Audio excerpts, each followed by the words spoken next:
হরে কৃষ্ণ রাধা রাধা, হরে কৃষ্ণ কৃষ্ণ কৃষ্ণ কৃষ্ণ কৃষ্ণ, হরে হরে, হরে রাম রাম রাম রাম রাম, হরে হরে। নমস্কার, আপনারা সবাই কেমন আছেন? আজকে আমি শ্রীমদ্ ভগবদ্গীতার 45, 46 এবং 47 তিনটি শ্লোক আপনাদের পড়ে শোনাবো। তাহলে আজকে ষষ্ঠ অধ্যায় অভ্যাস যোগটা শেষ হয়ে যাবে। 6 নম্বর অধ্যায়ের অভ্যাস যোগ আজকে শেষ হয়ে যাবে। তার আগে আমার এই গীতা কথা চ্যানেলটি অতি অবশ্যই যেন লাইক, শেয়ার এবং সাবস্ক্রাইব করবেন। আজকের এই তিনটি শ্লোকের মূল বিষয় হচ্ছে যে যারা আগের জন্মে আর কি যোগী ছিলেন, তারা এই জন্মে কিন্তু খুবই আনন্দ সহকারে বসবাস করবেন, কারণ আগের জন্মে ধার্মিক ছিলেন, যোগী মানে ধার্মিক। ফলে এই জন্মে তারা ধর্মপরায়ণ সম্ভ্রান্ত পরিবারে জন্মগ্রহণ করার ফলে তারা পরমার্থ সাধন করবার জন্য উপলব্ধি করতে পারে। তারপরে কী হচ্ছে, যোগীরা বলছে তপস্বীদের থেকেও শ্রেষ্ঠ, জ্ঞানীদের চেয়েও শ্রেষ্ঠ এবং সকাম কর্মীদের চেয়েও শ্রেষ্ঠ। যোগীরা সবচেয়ে শ্রেষ্ঠ।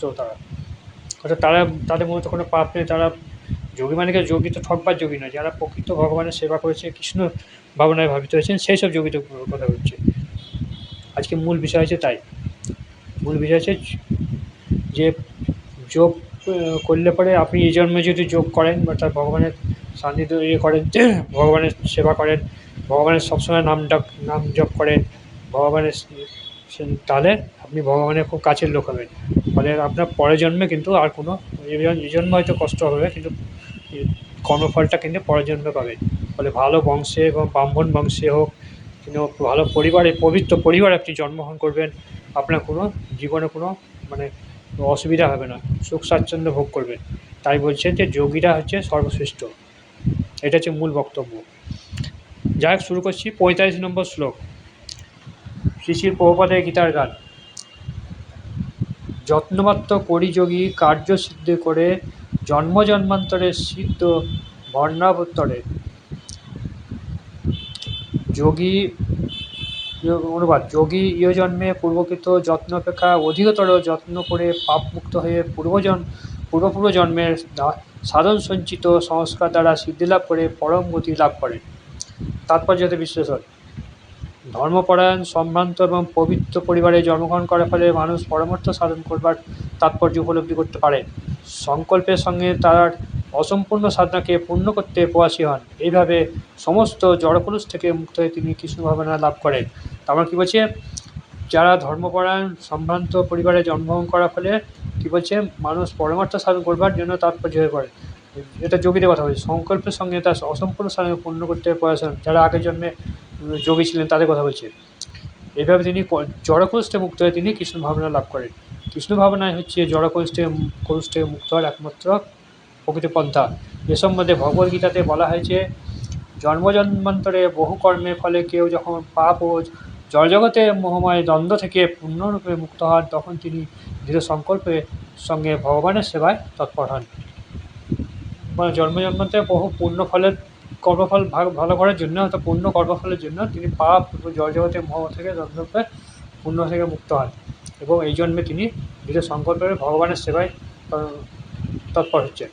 এটাই মূল বক্তব্য হচ্ছে। তিনি আগের জন্মে যারা যোগী ছিলেন, তারা এই জন্মে ওই যে বললাম যে পরম আনন্দে সুখে তারা বসবাস করবেন। এটা হচ্ছে মূল বক্তব্য। 45 নম্বর শেষ হলো। এবার বলুন রাধা রাধা, জয় শ্রীকৃষ্ণ। 46 নম্বর শ্লোক। শ্রী শ্রী প্রভুপাদের গীতার গান। তপস্যে যত আছে সব নিম্ন যোগীর কাছে, জ্ঞানী নহে তার সমতুল্য, কর্মীর কি কথার কোথায় তুলনা তার, হে অর্জুন যোগীও হও যোগ্য। অনুবাদ: যোগী তপস্বীদের চেয়ে শ্রেষ্ঠ, জ্ঞানীদের চেয়েও শ্রেষ্ঠ, সকাম কর্মীদের চেয়ে শ্রেষ্ঠ। অতএব হে অর্জুন, সর্ব অবস্থাতেই তুমি যোগী হও।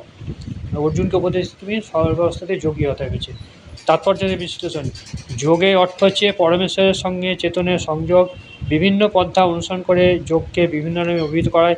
কর্মের মাধ্যমে যখন চেতনাকে ভগবানের প্রতি উদ্বুদ্ধ করা হয়, তখন তাকে বলা হয় কর্মযোগ। পরীক্ষা নিরীক্ষা এবং গবেষণার মাধ্যমে ভগবানকে জানবার চেষ্টা করা হয়, তখন তাকে আবার জ্ঞানযোগ।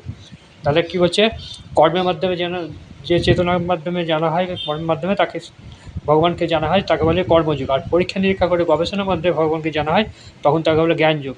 এবং ভক্তির মাধ্যমে যখন ভগবানের সঙ্গে নিত্য সম্পর্কে প্রতিষ্ঠা করার চেষ্টা হয়, তখন বলা হয় ভক্তিযোগ। এই তিনটে যোগ কথা হবে ভক্তির মাধ্যমে যে ভগবানের সঙ্গে নিত্য সম্পর্ক প্রতিষ্ঠা করার চেষ্টা করে তখন তার ভক্তিযোগ। সমস্ত যোগের চরম পরিণতি এবং পরম পূর্ণতা হচ্ছে ভক্তিযোগ বা কৃষ্ণ ভাবনা, সে কথা পরবর্তী শ্লোকে বর্ণনা করে। আমরা সমস্ত যোগের মধ্যে শ্রেষ্ঠ হচ্ছে এই পূর্ণতা হচ্ছে ভক্তিযোগ আর কৃষ্ণ ভাবনা, অর্থাৎ কৃষ্ণ সম্বন্ধে কৃষ্ণ চর্চাটা হচ্ছে মেন যোগ, মানে সবচেয়ে শ্রেষ্ঠ যোগ আর কি। এই অধ্যায়ে ভগবান যোগের শ্রেষ্ঠত্ব প্রতিপন্ন করেছেন, কিন্তু তিনি কখনোই বলেননি এই ভক্তি যোগের চেয়ে থেকে যোগের থেকে শ্রেষ্ঠ। ভক্তি হচ্ছে পরম তত্ত্বজ্ঞান এবং তাকে কোনো কিছু অতিক্রম করতে পারে না। আত্মতত্ত্ব জ্ঞান ব্যতীত তপশ্চর্যার কোনো তাৎপর্য নেই। ভগবানের শরণাগতি না হলে গবেষণামূলক জ্ঞান সম্পূর্ণ নিরর্থক এবং কৃষ্ণ ভাবনাময় বিহীন কর্ম সময় নষ্ট করে নামান্তর। বলছে ভগবানের শরণাগত না হলে কেউ জ্ঞান সম্পূর্ণ নিরর্থক, আর কৃষ্ণ ভাবনাবিহীন জীবনটা হচ্ছে মানে বলছে সময় নষ্ট করে নামান্তর। কৃষ্ণ ভাবনা জীবনটা মানে সময়টা নষ্ট হয়ে যায়। তাই সমস্ত যোগের মাধ্যমে ভক্তিযোগকে শ্রেষ্ঠ বলা হয়। তার সমস্ত যোগের মাধ্যমে কী বলছে ভক্তি শ্রেষ্ঠ। পরবর্তী শ্লোক বিশদভাবে ব্যাখ্যা করা হয়েছে। 46 নম্বর শ্লোকটা এখানে শেষ হলো। এবার বলুন রাধা রাধা, জয় শ্রীকৃষ্ণ। শ্রী শ্রী প্রভুপাদের গীতাগান। যত যোগী প্রকাশ্যে শাস্ত্রেতে নির্ণয়, তার মধ্যে মদগত প্রাণ যে বা কেহ হয়, সবার সে শ্রেষ্ঠ যোগী নাহিও নিশ্চয়, শ্রদ্ধাবান যদি সে আমারে ভজয়। অনুবাদ: যিনি শ্রদ্ধা সহকারে মদগত চিত্তে আমার ভজনা করেন, তিনি সবচেয়ে অন্তরঙ্গভাবে আমার সঙ্গে যুক্ত, তিনি সমস্ত যোগীদের থেকে শ্রেষ্ঠ। তাৎপর্যতে বিশ্লেষণ। এখানে ভজতে কথাটি অত্যন্ত তাৎপর্য। ভজ ধাতু থেকে শব্দটি উৎপত্তি হয়েছে। সেবা অর্থে শব্দটি ব্যবহার করা থাকে। পূজা করা বা ভজনা করা এই দুটি শব্দ এক নয়। পূজা করার অর্থ হচ্ছে পূজ্য ভক্তিকে অভিনন্দন করা। আচ্ছা আচ্ছা, ভজ আর সেবা দুটো কিন্তু সম্পূর্ণ দুটি শব্দ মানে এক নয়, তাই বলছি। পূজা করার অর্থ হচ্ছে পূজ্য ব্যক্তি, যেটা পূজ্য ব্যক্তি তাকে বলা হয় পূজা করা হয়। কিন্তু ভজনা করার অর্থ হচ্ছে প্রেম ও ভক্তি সহকারে সেবা করা, যা কেবল ভগবানেই প্রযোজ্য। কিন্তু ভজনা করাটা মানে হচ্ছে প্রেম এবং ভক্তি সহকারে সেবা করাটা হচ্ছে ভজনা করা বলছে। এটা একমাত্র ভগবানের ক্ষেত্রে প্রযোজ্য। পূজ্য ব্যক্তিকে অথবা দেবতাকে পূজা না করলে মানুষ যেমন শিষ্টাচারহীন অবদ্ধ বলে পরিণত হয়, কিন্তু ভক্তি ও ভালোবাসার সঙ্গে ভগবানের সেবা না করাটা মহা অপরাধ। কী বলছে? পূজ্য ব্যক্তিকে মানে যে পূজার যোগ্য ব্যক্তিকে দেবতাকে পূজা না করলে মানুষ যেমন শিষ্টাচার অবদ্ধ, তারা মানুষকে কী বলবে, সেই যারা ভক্তি করে না তাদেরকে বলবে এ ভগবানকে মানে না, এ শিষ্টাচারহীন। হ্যাঁ, কিন্তু ভগবান ভক্তি এবং ভালোবাসার সঙ্গে ভগবানের সেবা না করাটা, ভক্তি এবং ভালোবাসা না করাটা হচ্ছে মহা অপরাধ। প্রতিটি জীব হচ্ছে ভগবানের অপরিহার্য অংশ, তাই প্রতিটি জীবের ধর্ম হচ্ছে প্রতিটি জীব হচ্ছে ভগবানের অংশ। তার সেই জন্য প্রত্যেকটা জীবেরই উচিত ভগবানের সেবা করা। তা না করলে ফলে অধঃপতন হয়। শ্রীমদ্ ভগবদ্গীতা বলা আছে, পরমেশ্বর ভগবানের ভজনা না করে যে তার কর্তব্যে অবহেলা করে, সে অবধারিতভাবে অধঃপতিত হয়।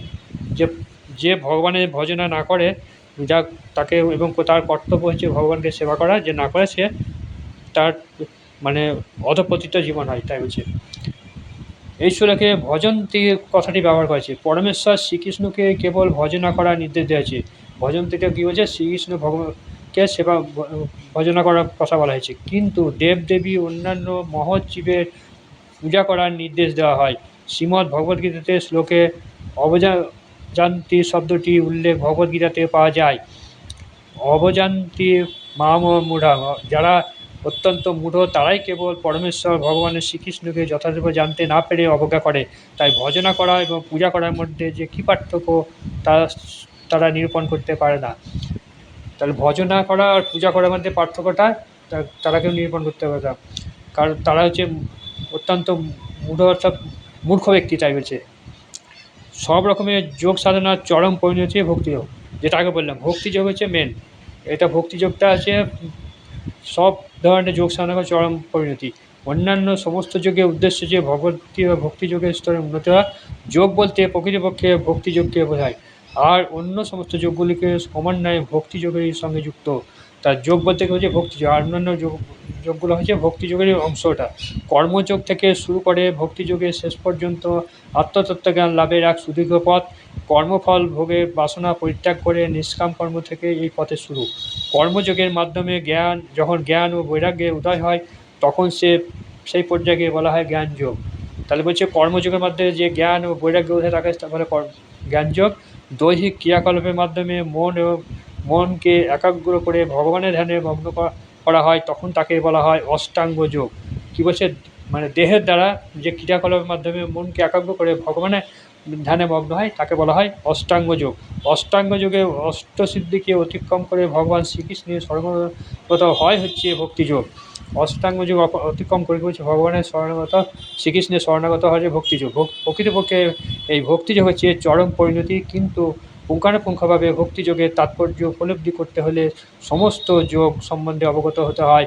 যে যোগী প্রগতিশীল তিনি পরমার্থ সাধনের পথে বিশেষ সৌভাগ্য অর্জন করেন, কিন্তু প্রগতিবিহীন হয়ে যে কেউ যদি এক স্তরে বন্ধ হয়ে যায় তখন তাকে সেই বিশেষ স্তরে নামানুসারে কর্মযোগী, জ্ঞানযোগী, ধ্যানযোগী, রাজযোগী, হঠযোগী ইত্যাদি নামে অভিহিত করা হয়।